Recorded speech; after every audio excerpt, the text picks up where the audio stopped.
Un caractère chinois de plus de 100 mètres de haut. Cha, celui du thé.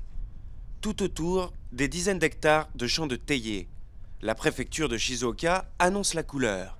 C'est ici qu'est produit près de 40% du thé vert de tout le Japon.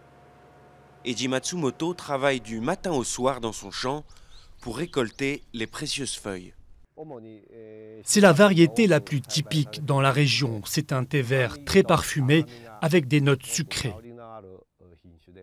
La préfecture de Shizuoka organise dans cet aéroport un festival visant à célébrer la culture du thé de différents pays asiatiques.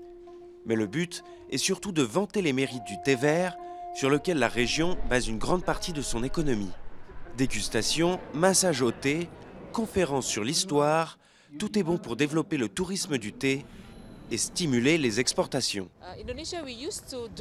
En Indonésie, nous avons toujours bu du thé noir. Mais aujourd'hui, tout le monde sait que le thé vert est très bon pour la santé. Le festival du thé cherche aussi à faire oublier Fukushima.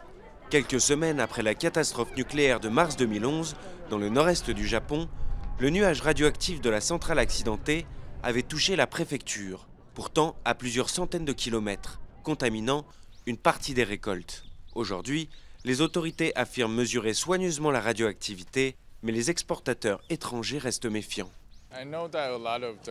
Je sais que des pêcheurs de Fukushima ont créé une association pour répondre aux inquiétudes et indiquer sur les étiquettes que le taux de radiation a été mesuré. Je pense qu'une initiative similaire aiderait beaucoup le thé de Shizuoka. J'aimerais en exporter et c'est ma principale inquiétude. En 2011, Eiji Matsumoto a eu des difficultés à vendre ses récoltes. Mais les affaires ont maintenant repris. Il espère faire perdurer la tradition de Shizuoka, où l'on cultive du thé depuis le XIIIe siècle.